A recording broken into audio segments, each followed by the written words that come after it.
नमस्कार। आपके द्वारा दी गई बर्थ डिटेल 5 अगस्त 1969 मध्यरात्रि पश्चात 1:07 पर आपका जन्म हुआ है।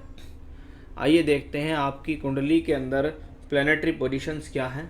उसके अलावा वर्ग कुंडलियों में ग्रहों की स्थिति कैसी है, यह देखना बहुत ज़रूरी होता है, क्योंकि लगन कुंडली हमेशा वो बताती है जो आपको जीवन में परिवार से मिला हुआ होता है, और वर्ग कुंडलियाँ वो बताती हैं कि जो परिवार से मिला है उसे आप आगे बढ़ाएंगे या नहीं, या आप अपने जीवन में खुद के बल पर कितना अच्छा करेंगे या खराब करेंगे। वृषभ लगन और मेष राशि की कुंडली है।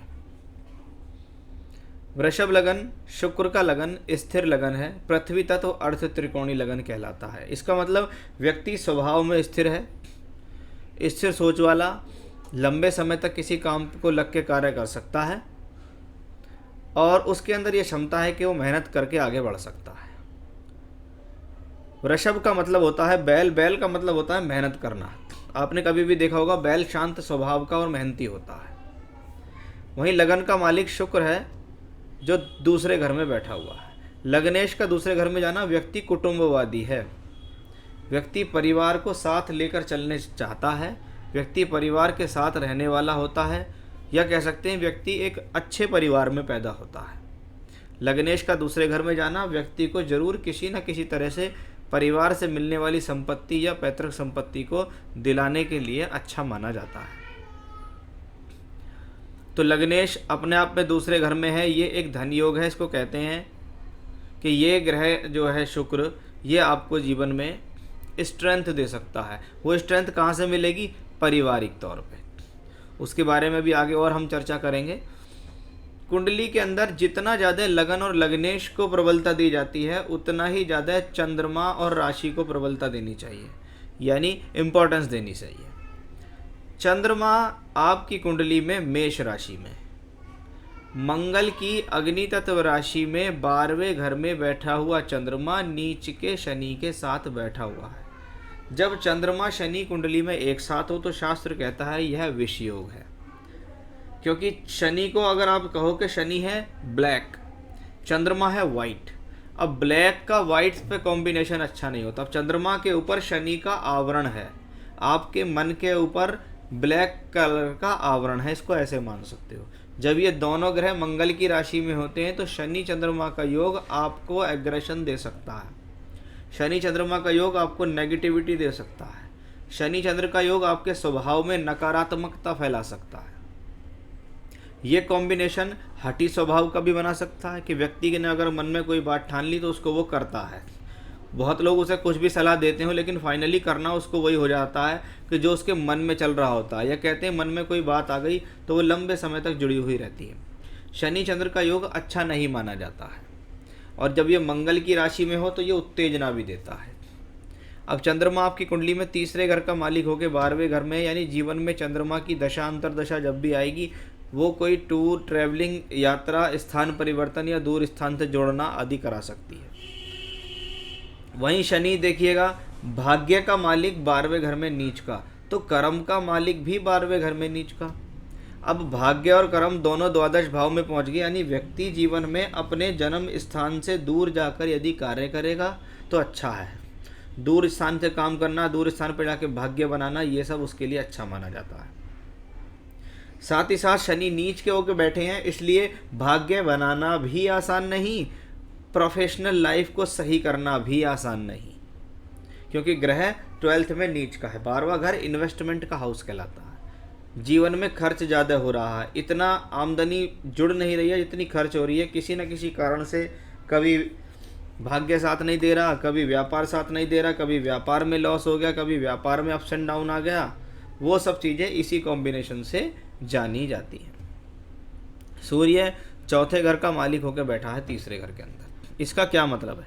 चतुर्थेश का तीसरे घर में जाना, यानी आप, यह है प्रॉपर्टी का हाउस। प्रॉपर्टी का मालिक जब अपने से द्वादश में हो तो व्यक्ति जीवन में खुद के बल पर जो प्रॉपर्टी खरीदता है, एक तो वो थोड़ी मुश्किल से खरीदता है, काफ़ी एफर्ट्स के बाद।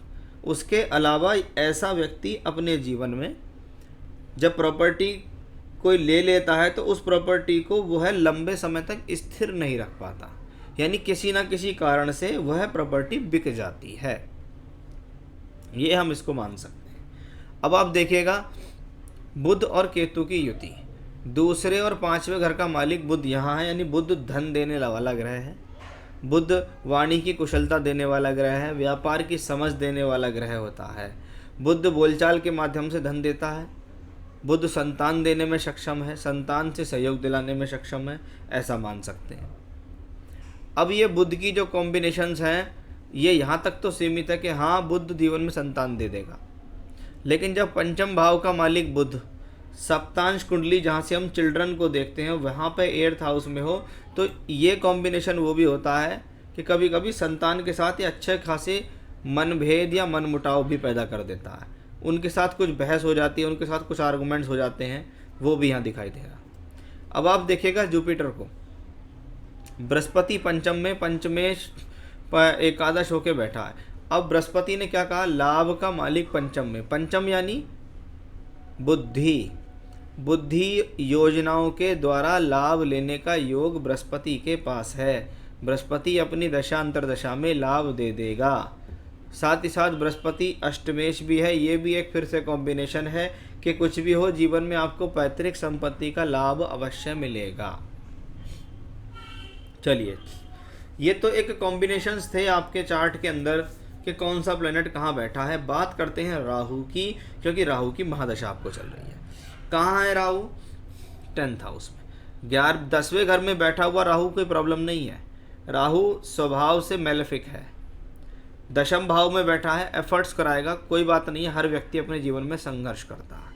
लेकिन कहते हैं राहु जिस ग्रह की राशि में हो वह व्यक्ति यानी वह प्लेनेट अगर कुंडली में मजबूत नहीं है तो राहु की दशा में रिजल्ट अच्छे नहीं मिलते।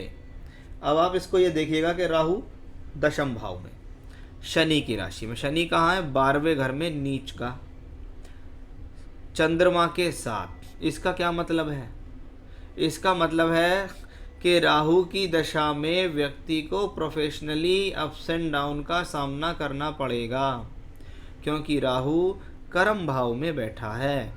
राहु शनि की राशि में है, शनि 12th हाउस में नीच का है। राहु की दशा में डिस्टर्बेंस इन माइंड होगा, स्वभाव में क्रोध होगा, स्वभाव में चिड़चिड़ाहट आएगी। ये वही शनि चंद्र का योग है और राहु की दशा में इसके फल मिलेंगे आपको। यहाँ भी शनि चंद्रमा एक साथ हैं, यहाँ भी शनि चंद्र एक साथ हैं, यहाँ भी शनि चंद्र, जब यानी लगातार हर जगह शनि चंद्र का योग बना हुआ है। नुकसान या प्रोफेशनली क्राइसिस या ups and down in career की शुरुआत जो करी है वो दशम में बैठे राहु ने करी है, क्योंकि राहु शनि की राशि में और शनि नीच का होकर द्वादश में। इसको कहते हैं व्यक्ति जीवन में बहुत एफर्ट्स करता है लेकिन कहीं ना कहीं आय से अधिक उसके खर्चे हो जाना, उसका काम ना चलना, फिर भी खर्चे लगातार बने रहना, उसके कारण वह लॉस में डेब्ट्स में आता चला जाता है। मंगल सप्तमेश होके सप्तम, कहते हैं सप्तमेश सप्तम में हो तो पत्नी किसी न किसी प्रकार से जातक को सहयोग करती है, पत्नी किसी न किसी प्रकार से जातक को जीवन में हेल्प करती है। सप्तमेश सप्तम में हो तो ये विवाह कराने का योग तो है ही है, पत्नी से सहयोग दिलाने का भी योग है, क्योंकि मंगल यहाँ भी सप्तम भाव में नवांश में बैठा हुआ है।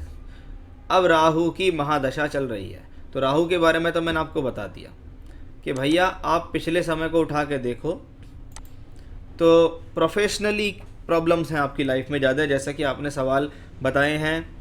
Lots of debts since last 5 year not able to pay, पिछले 5 साल में उठा कर देखें तो राहु में मरकरी की दशाई। जब हम प्रोफेशनली लाइफ करते हैं, यह है D10 चार्ट। D10 चार्ट में राहु की महादशा चल रही है। कहाँ है राहु, 8th हाउस में, अष्टमेश मंगल के साथ, शनि की तीसरी दृष्टि से दृष्टि। इसको क्या कहते हैं, पहले तो राहु ने यहाँ प्रॉब्लम दी, फिर राहु यहाँ 8th हाउस में बैठा। जब 8th हाउस में प्लैनेट बैठे उसकी दशा आए और राहु यहाँ पे बैठ के नीच के शनि के फल दे, ऐसा व्यक्ति जीवन में योजनाएं ठीक प्रकार से बना नहीं पाता। जब वह योजनाएं बना नहीं पाता है तो उसको ये नहीं पता लगता कि कब तो उसका काम डाउन हुआ, कब वो जीवन में उसका काम खराब करना शुरू हो गया, कब उसके जीवन में उसकी इनकम ख़त्म हो गई, कब उसके जुड़े हुए पैसे चले गए और कब वो धीरे धीरे धीरे करके कर्ज में डूबता चला गया। ये होते हैं उसके खुद के डिसीजंस, जिससे वो रॉन्ग डिसीजंस का कॉम्बिनेशन है। प्लैनेट इन 8th हाउस, व्यक्ति अपनी गलती से जीवन में डाउनफॉल में जाता है। सितंबर 16 से अप्रैल 19 राहु में बुध आई। बुध यहाँ तीसरे छठे घर का मालिक है। छठा घर रोग, ऋण, रिपु, आप ऋण में आ गए, कर्ज में आ गए। 5th हाउस में बैठा है तो क्या होगा, जब ग्रह पंचम में बैठे कि जी मैं कर्ज में डूबा पड़ा हूँ, लेकिन अभी भी कुछ जगह ऐसा लगता है परिवार में, समाज में, कि इस व्यक्ति की स्थिति ठीक चल रही है, लेकिन अंदरूनी रूप से लगातार प्लैनेट ने कमज़ोर बनाया। जब बृहस्पति शुक्र में होते तो कहीं ना कहीं से व्यक्ति को जीवन में कुछ हेल्प भी मिलती है, कोई ना कोई व्यक्ति विशेष उसको सहयोग करता है, चाहे पत्नी करे, चाहे पत्नी के घर वाले करें या कोई रिश्तेदार करें, कुछ भी करें, लेकिन उसे हेल्प मिलती रहती है। लेकिन लगातार दशा देखें तो प्रॉब्लमेटिक चल रही है। अभी क्या होने वाला है कि राहु की बुध चल रही है, अभी चल रही है राहु में शुक्र, अप्रैल 20 से अप्रैल 23 के बीच में चल रही है। क्या होगा, राहु केतु का राशि परिवर्तन होने वाला है, उसके बारे में भी थोड़ा बता दूं। राहु केतु आने वाले समय में 12 अप्रैल 2022 से 1.5 वर्ष के लिए आपकी कुंडली के द्वादश और छठे घर में आएंगे। यानी आने वाला समय आपके लिए तनाव को बढ़ाने वाला होगा। आने वाले समय में आप अपनी मानसिक स्थिति को प्रबल करके चलिएगा। उपाय मैं बता दूंगा, फ़ायदा आपको मिलेगा, लेकिन कुंडली में जो प्रॉमिस है, जो रोल है, वो आने वाले समय में चिंता को बढ़ा रहा है, क्योंकि राहु की दशा है और राहु का ट्रांजिट 12 अप्रैल के बाद अच्छा नहीं है। दशा भी राहु में शुक्र चल रही है, शुक्र आया दूसरे घर में। अब ये जो शुक्र है, आपने एक सवाल मुझसे पूछा, डेप्थ है आपके ऊपर, बिजनेस डाउनफॉल आपको हो रहा है, हेल्थ वाइज आप मानसिक रूप से ज़्यादा बीमार रहेंगे, has property to sell and pay people, कि प्रॉपर्टी आपके पास है उसे बेचना चाह रहे हैं, not able to strike deal, लेकिन बात नहीं बन रही। When will he be able to sell property and clear depth, यानी प्रॉपर्टी आप बेचेंगे और प्रॉपर्टी बेच के आप अपना कर्जा उतारेंगे। How to planning future, suggestion for future, received property from family and also self purchased by loan. देखिए अभी चल रहा राहु में शुक्र, जैसे ही राहु का ट्रांजिट चलते हुए 12th हाउस की तरफ आएगा, यानी एक बात पक्की है कि 2022 जो आपके जीवन में है वो ऐसा होगा जो आपके कर्जों को उतारेगा। 2022 कर्ज कैसे उतारेगा, प्रॉपर्टी बिकवा के उतारेगा। यही 2022 और 2023 तक भी मैं इस स्थिति को ले जाऊंगा कि आपकी अगर पैतृक संपत्ति मिलने की कोई बात है, आपको कोई प्रॉपर्टी मिलनी है, आपकी परिवार से कुछ बात चल रही है कि मुझे कुछ मेरा हिस्सा मिलना चाहिए, तो अवश्य ही आपके सामने 2 वर्ष, वर्तमान से लेकर 2 वर्ष ऐसे हैं जिसमें आपको वो चीज़ें मिलेंगी ही मिलेंगी। लेकिन जब तक, क्योंकि राहु केतु का ट्रांजिट 12th हाउस में पहुंचेगा, तो ये बात तो पक्की हो गई, आप अपने कार्य करके, अपने काम को करके तो कर्ज नहीं उतार पाएंगे। आपको कर्ज उतारने के लिए कोई ना कोई प्रॉपर्टी तो बेचनी पड़ेगी ही पड़ेगी,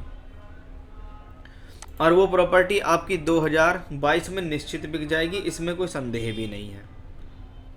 वैसा ही योग आपको चल रहा है, तो आपकी डीलिंग का समय भी चल रहा है, राहु में शुक्र की दशा भी चल रही है, प्रॉपर्टी बेच के उससे फ़ायदा भी चल रहा है। आपकी डील कभी ना कभी तो वह बन ही जाएगी, क्योंकि जैसे ही वर्ष 2022 आपके जीवन में आएगा वो काम आपके लिए अच्छा होगा, क्योंकि 20 नवंबर को जुपिटर आ जाएंगे यहाँ मकर राशि के अंदर, सॉरी कुंभ राशि के अंदर। ये कॉम्बिनेशन अच्छा होगा। यहाँ से बैठ के बृहस्पति धन भाव को दृष्टि देंगे, शनि स्वराशि के होकर मकर राशि में चल रहे हैं। इसका मतलब है ट्रांजिट के तौर पे थोड़ा मात खा रहे हैं। 20 नवंबर के बाद आपकी स्थितियाँ सुधरेंगी, जैसे जैसे समय आगे चलेगा स्थिति और सुधरेंगी, प्रॉपर्टी बेच के लोन उतारेंगे। उसके बाद जब आएगा अप्रैल 2022, अप्रैल 2022 के बाद शनि की स्थिति भी ठीक होगी, बृहस्पति की स्थिति भी ठीक होगी, राहु केतु का ट्रांजिट थोड़ा सा टिपिकल होगा, उसके लिए उपाय बताऊंगा। हेल्थ वाइज अपना बहुत ध्यान रखना है आपको आगे। तो फिर आगे प्रोफेशनली अच्छी होगी। आपने पूछा ना हाउ टू प्लान फ्यूचर, देखिए जो भी काम आप अपना कर रहे हैं उसको आप करते रहिएगा, क्योंकि एक बार आप लोन कर्ज उतारने के बाद दोबारा इस चक्कर में ना पड़े। सजेशन फॉर फ्यूचर, आपकी जो भी स्थिति है, क्योंकि आपके जितने भी प्लैनेट हैं वो सब 8th 6th 12th से कनेक्शन बनाते हैं। आप कोई भी काम करें, आप उसके लिए सेकंड पर्सन की सलाह अवश्य लें। पत्नी से सलाह लें, सलाहकार से सलाह लें, दोस्त से सलाह कि भाई मैं इतना काम करने जा रहा हूँ, मुझे करना चाहिए या नहीं करना चाहिए। क्योंकि कभी कभी ये कॉम्बिनेशन जो आपकी कुंडली में बनते हैं, इसमें व्यक्ति अपने आप डिसीजन लेता है। कोई सलाह भी देता है तो उसको लगता है कि नहीं हो सकता है सलाह इसकी गलत, तो तू अपने आप कर, फिर उस चक्कर में वो फंसता चला जाता है। तो ये सारी स्थितियां हैं। प्रॉपर्टी तो आपके लिए 2022 अगर मैं कहूँ तो ज़्यादा बेहतर जाएगा। 2022 में आपकी बहुत सारी स्थितियां क्लियर होंगी, कर्ज क्लियर होंगे, प्रॉपर्टी बिक के आप लोगों का पैसा देंगे, फिर से लाइफ आपकी फिर से नए ट्रैक पे आनी शुरू हो जाएगी। करना क्या चाहिए ऐसे समय में? मंगलवार और शनिवार 2 दिन आप ऐसे बांध लीजिए कि आपको मंगलवार और शनिवार के समय, शाम के समय चमेली के तेल का दीपक जलाना है, हनुमान जी के सामने प्रसाद रखना है और सुंदरकांड का पाठ करना है। ये उपाय करने हैं आपको मंगलवार भी और शनिवार भी। हर मंगल शनिवार को सुंदरकांड का पाठ शाम के समय सूर्यास्त के बाद चमेली के तेल का दीपक जला के हनुमान जी के सामने रखें और हनुमान जी से कहें कि मेरी ये पीड़ा है, आप इनको दूर करो, कर देंगे दूर। उसके अलावा रोजाना सुबह के समय में आप हनुमान चालीसा या बजरंग बाण का पाठ करें एवं रुद्र गायत्री मंत्र।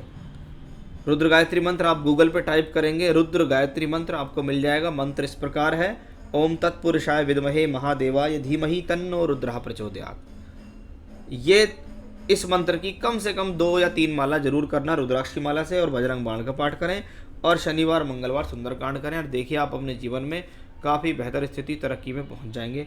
रत्न अगर आप कोई पहनना चाहते हैं, डबल फायर ऑस्ट्रेलियन ओपल स्टोन आप पहन सकते हैं, आप मुझसे प्राप्त कर सकते हैं। मैं आपको रिंग बनाकर आपके एड्रेस तक पहुंचा सकता हूं। एकमात्र वही रत्न पहनना है और कोई रत्न पहनने की आवश्यकता नहीं है।